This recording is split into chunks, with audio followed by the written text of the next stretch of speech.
Now, I was very interested in your opinions about political opinions. What? Political opinions. Would you care to tell me about our mayor? You said to me last time.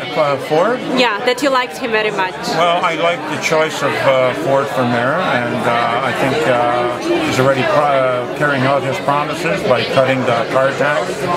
Is he already He's already announced that he's cutting the car tax. Has he done it? It's $60 that went to the city. He's cutting that out, and also the bag tax that you have to pay for a bag for 5 cents. He's going to cut that out, and I think he's going to do a lot of other things that he promised to do, because I think his record speaks for itself in city council.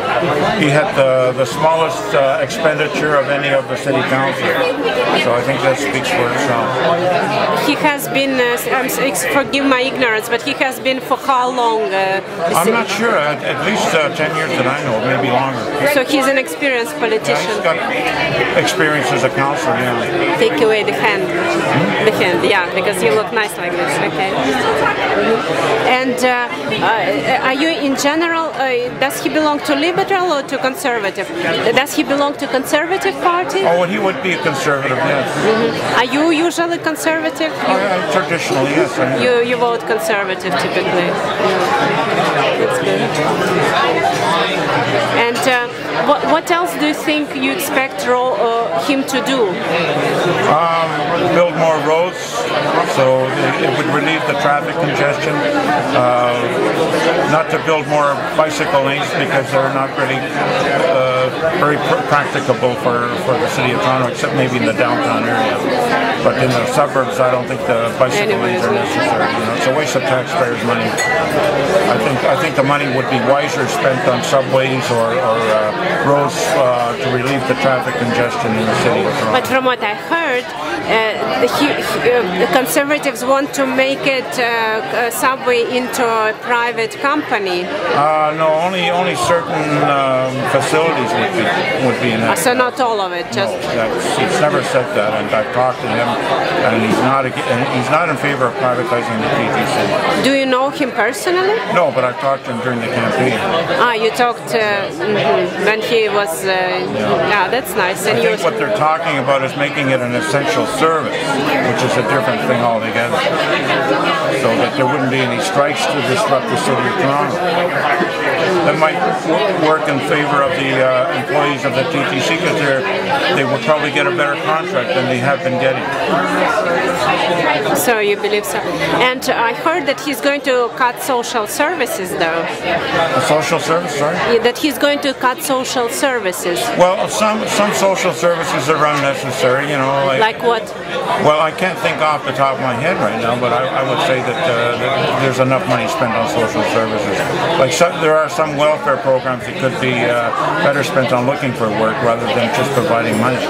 Like what, for example? Well, there are some people that are capable of working, but they just haven't got the opportunity. So maybe the city could do something in order to get them off the welfare rolls and put them to work doing something for the city, cleaning the roads or anything like that. Well, more than cleaning the roads, for example, I know how to do the clothing, right? Yeah. And I went and asked, is there any money available for business? And they said no, but there are hundreds of social workers that are sitting there teaching you how to write resumes. Yeah, I would much better have some money, startup money, so maybe I start my business rather. Yeah. There is no money available for business whatsoever. There should be grants for businesses so that people can get more employment. But there isn't.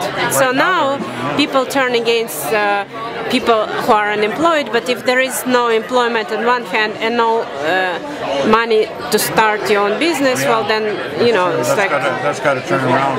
I agree that money should be spent on giving grants to businessmen and starting businesses and providing because there is nothing. Pardon me? There is nothing now. Well, yeah, but I think it's going to change soon, yeah. You think? I think that if people talked about Ford, that might happen. But I heard also that he is being, everything is being run run by his relatives, not by him. Oh, I don't know about that. You don't think so? I don't think so. No? So you're very happy how he's doing, and just it's beginning. too early to tell, really. We're going to have to see how he fulfills his promises. Well, that's good. Yeah, thank you. You look beautiful like this. It's an environment that's really good for you, yeah. My breasts show off pretty good. Sure. Yes. There was one lady who was waiting for her husband outside, and she saw you. She was like very upset and cold, and then she saw you. She was so happy, you know, like this. Oh yeah. I'm sure you'll get a lot of compliments today. I know. Yeah. The front organizations for the Masons are benevolent. You know what I mean? They appear to be benevolent, but it's only the inner core of the Masons that are a threat to society, because they've been changing society for hundreds and hundreds of years, very slowly, very progressively, away from religion and away from monarchy. And so that's one of the reasons they were so interested in the United States, because it became a republic, and the Masons were supporting non-monarchical causes. And what about Illuminati and Masons? How do they relate to each other according to you? The Illuminati are more powerful. They're above the Masons. I don't know if there's any direct connection between them, but they are more powerful. Based on what? Masons they tend to be revolutionary, but at the same time very gradual in what they're doing. And many of them are in a benevolent society. They're in it so that they can get benefits. They can get promotions into companies, things like that, and governments, and the actors like a go-between, so they can get promoted. While Illuminati are more like more direct, let's say. It's hard to get into the Illuminati. Wait, not all conspiracy theories are true. How do you know if something is true or not? You have to find evidence in reliable references, such as the Encyclopedia Britannica, government records. That's how you find out. And there are conspiracies involved in Abraham Lincoln's death. And what was it? Well, an organization, a very powerful organization with financial power, called the Illuminati. Illuminati, yeah.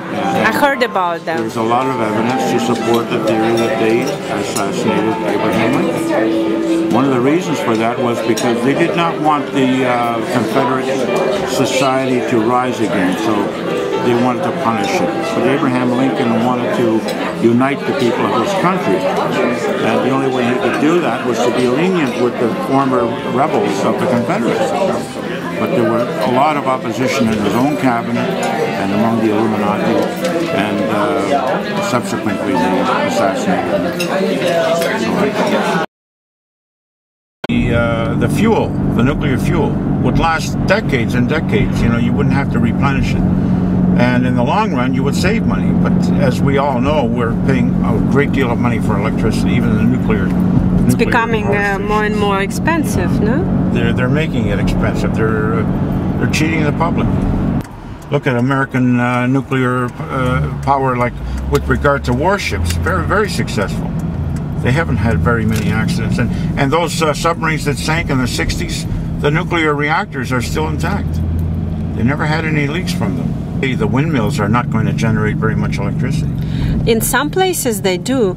I've seen where is it? In Oklahoma they have these whole fields full of... Yeah, but then it ruins everything else, you know. Like what?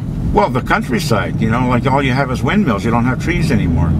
Yeah, where... And they generate electromagnetic fields, too. That's the other dangerous thing for health.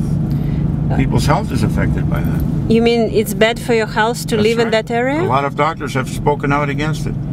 I'm just filming you in the mirror.